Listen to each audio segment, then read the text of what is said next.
This is a highly rated movie, with the male lead being Kevin Spacey, a famous actor who won the 72nd Golden Globe Awards, and the female lead being Kate Winslet, a famous actress who won the Best Actress of the Year award at the 21st Hollywood Film Awards. Her representative work is Titanic, and the movie itself was nominated for the Golden Bear Award at the 53rd Berlin International Film Festival.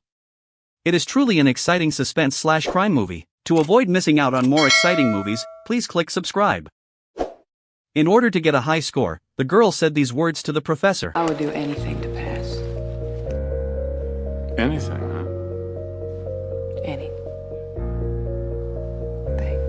The professor gave a wicked smile and leaned closer to the girl. I will give you a very, very good grade if you would just study. She felt humiliated and decided to retaliate against the professor. At a banquet that night, the girl found David and broke into the restroom while he was using the restroom. She tried her best to seduce David, but under the influence of alcohol, something shouldn't have happened. Both sides were willing, but the next day the police came knocking on David, who was accused of rape and arrested. Although the girl cancelled the lawsuit 7 days later, David lost his job and his wife left him. Former students all avoided her, and only his colleague Constance was willing to believe him. But not long after, something even more outrageous happened. Constance died naked at home with David's body fluids inside.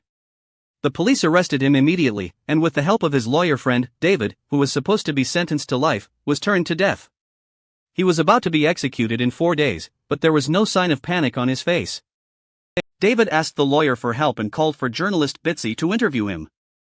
Spacey, who had a strong sense of justice, immediately agreed. After all, the popularity of interviews with death row inmates was very high. In order to protect Spacey's safety, the boss specially arranged an intern for her, and the two of them immediately set off. On the way, the intern checked the materials, but the more they looked, the more they felt something was wrong. It's way too fucking clumsy. This guy is a major intellectual. The first recipient of the Rhodes Scholarship at Harvard University, who became a university professor at the age of 27.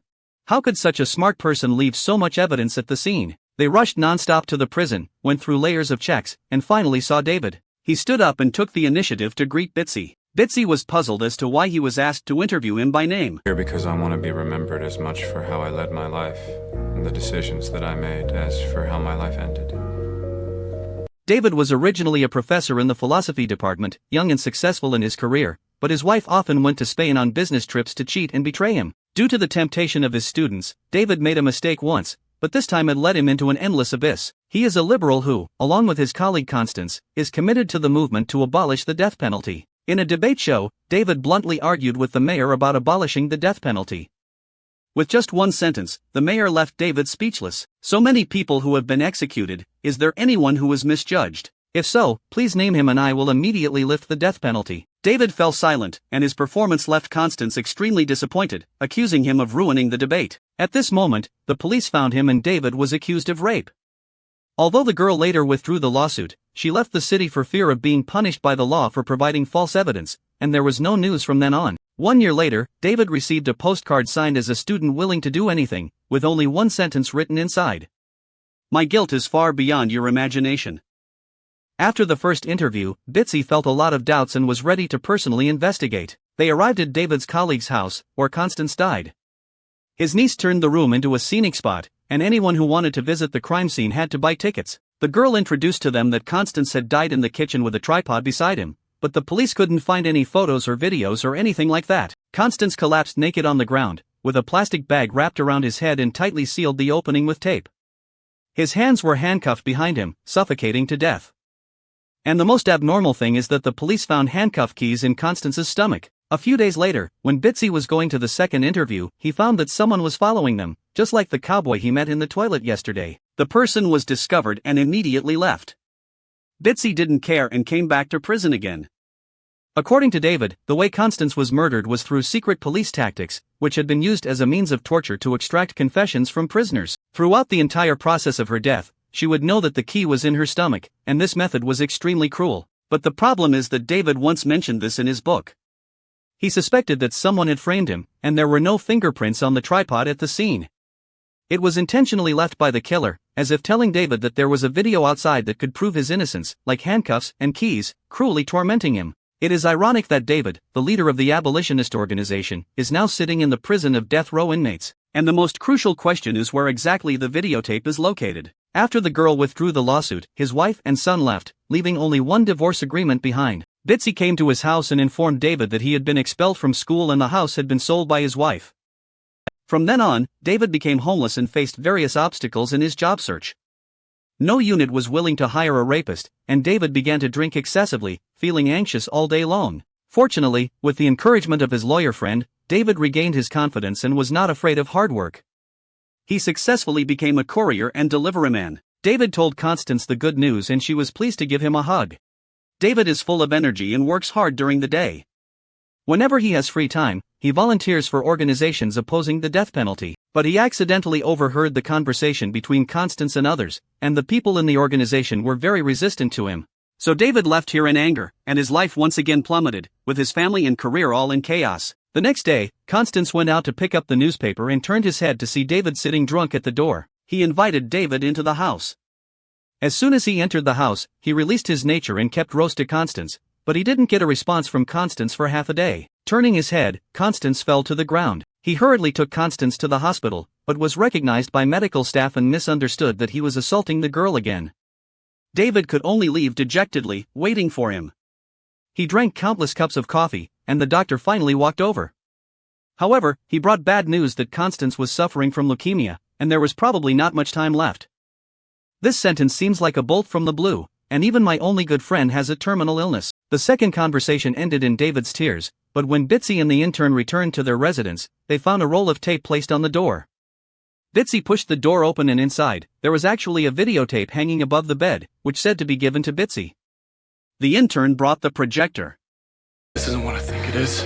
But the more scared I am, the more I become. The videotape records a scene of Constance struggling before his death. After watching the video, Bitsy's heart couldn't calm down for a long time. He didn't choose to report to the police, instead he called David's lawyer and wanted him to apply for a retrial. Bitsy finally realized at this moment that all of this was a conspiracy, but it was very difficult to obtain a retrial. It is obvious that someone deliberately framed David, not only destroying him, but also wanting to show those who want to abolish the death penalty how ridiculous their efforts to abolish it are. Bitsy drove to find a lawyer, but on the way, he found the cowboy tracking him. The intern was about to take down the license plate number, but at a crossroads, the cowboy turned around. When Bitsy saw the lawyer had no intention of appealing for David, saying that the videotape may have been imitated. After all, the crime scene has now become a tourist attraction, and the blurry image cannot prove that the person is Constance. Bitsy angrily turned around and left, but just in front of the elevator, he saw the cowboy who was tracking them again. Bitsy quickly ran out and had the intern drive after him, but he lost him in front of a train track. Today is the last interview, and David will be executed tomorrow. Bitsy told him about this.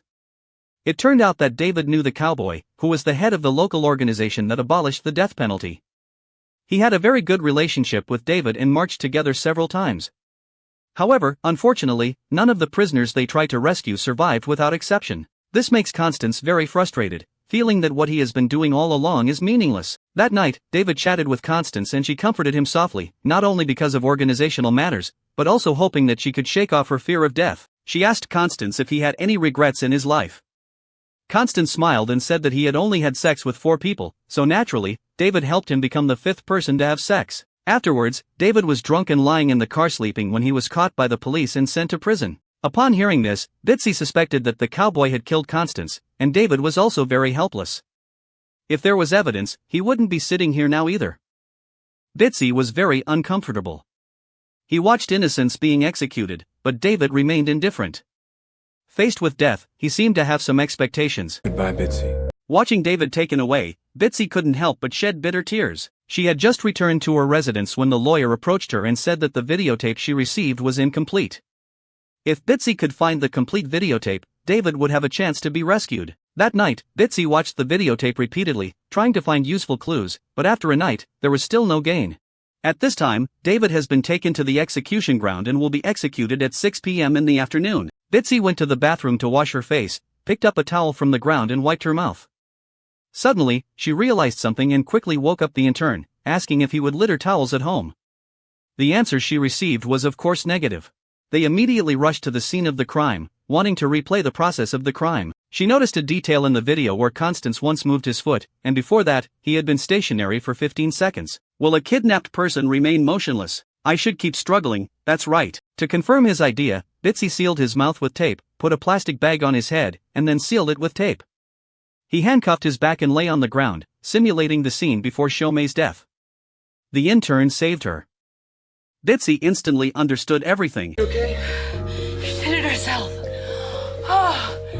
She did it herself. I used to handcuff my hands behind my back because I was afraid of grabbing the plastic bag while struggling, and if I ate the key, the handcuffs would never be able to be opened again. The killer first wore gloves to avoid leaving fingerprints on the tape, then took off the gloves and threw them aside. And this is the first doubt: will the killer obediently put away his gloves? I'm sure I'll throw it on the ground casually, the intern retorted, then just commit suicide. Why should we set it up like the murder scene? Why deliberately frame David? This sentence woke Bitsy up and she finally understood why Constance was doing this. Constance, in order to abolish the death penalty, sacrifices his own life to prove that those who are innocent will also be sentenced to death, which can be used as a defense for abolishing the death penalty in the future. But to achieve all of this, there must be an accomplice to help record the video and save it. This person must be someone that Constance can trust and also agree with her ideas. Bitsy instantly thought of the cowboy, who was listening to music at his home, occasionally glancing at time as if waiting for David to die. Bitsy and the others have found this place, with only 2 hours left until David's execution. The two have decided to use a strategy to lure the tiger away from the mountain. The intern scammed the cowboy out on the phone, and Bitsy took the opportunity to sneak into the cowboy's house, rummaging through boxes and cabinets, and finally found the videotape in the drawer. Open it and see it.